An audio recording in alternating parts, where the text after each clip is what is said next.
Hello everyone, I'm Dave Robbins with Endtime Ministries, and this is your Prophecy in the News. I want to talk to you today about one aspect of the end of freedom of speech here in America. Of course, there are several ways that they're trying to put the clamps down on your freedoms of speech according to the First Amendment. However, one aspect of that is the lesbian, gay, bisexual, and transgender agenda here in America. Of course, from the top down, from President Obama and the legislature all the way down, they're passing laws that would restrict your freedom of speech, a Christian's freedom of speech, here in America.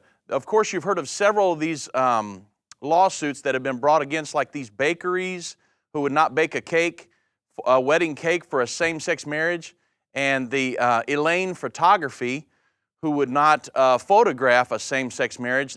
Elaine Photography actually was sued by a same-sex couple and was fined $7,000 because the court ruled that it was against the law for them to discriminate against. Now, they called it discriminate because Elaine Photography said, we can't photograph your same-sex wedding. And this was here in the United States of America, and up until 1960 in America, it was against the law in all 50 states to commit the act of sodomy. However, now in 2013, we've got laws passed that you can't discriminate against that. And so you say, well, what are the laws? Well, there are hate crime laws, which are thought process laws. They're trying to control your thoughts by saying, even though there are laws against violence against people here in America, they're giving stricter sentences to people just by knowing what you were thinking, if it's a bias or something like that, a prejudice. And so hate crime laws, public accommodation laws, which says, hey, a Christian company, if you give services to the public, render services to the public, you can't discriminate against a same-sex couple and not participate in their wedding. So it's a total diametrically opposed situation there from the Bible to what our government and different people are trying to get you to do as a Christian company here in America. So you say, well, what can we do? There's people getting sued and they're winning the lawsuits against these Christian companies.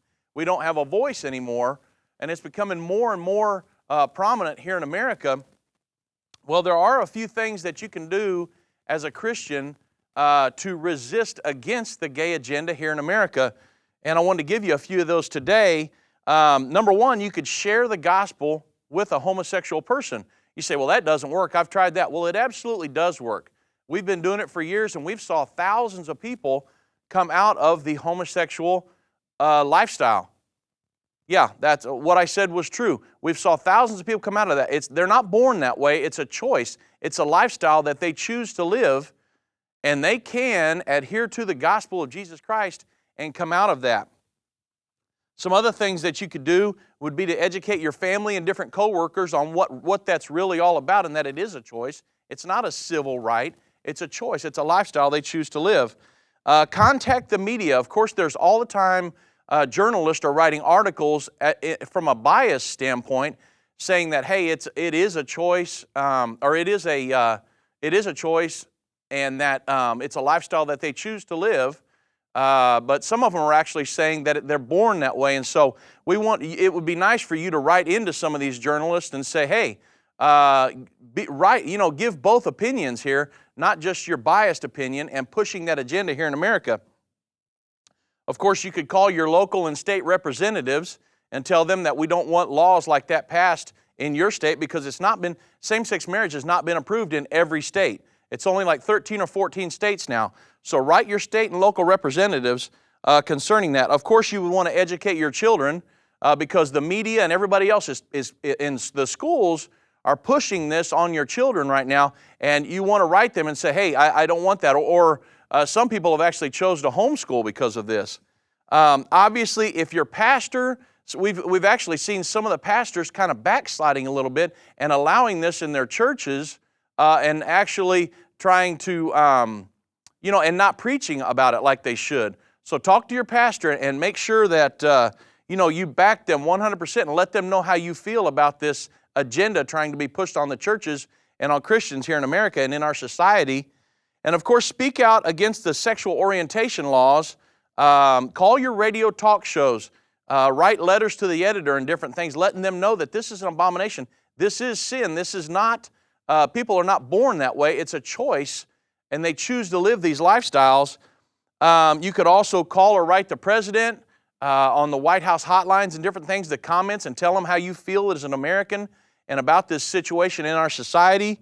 And then, of course, support these pro-family organizations that are fighting the fight every day for the traditional marriage values here in America. Support those organizations and help them, because they're on the front lines. They're in the courtrooms and different things trying to keep this agenda from being spread in America right now.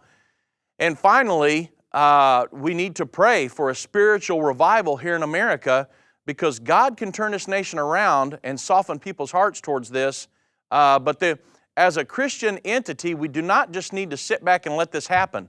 We know that the Bible says that as in the days of Lot, so shall it be in the days of the coming of the Son of Man. We know that the moral landscape is going to really degenerate before the Lord comes back, but not worldwide. So we could fight it here in America as Christians. We just don't need to lay down and let this roll over us. We can resist and pray for a spiritual revival here in America. We just wanted to keep you aware of what's going on, because they're trying to end a Christian's freedom of speech here in America. Thank you for watching. I'm Dave Robbins, and this has been Prophecy in the News.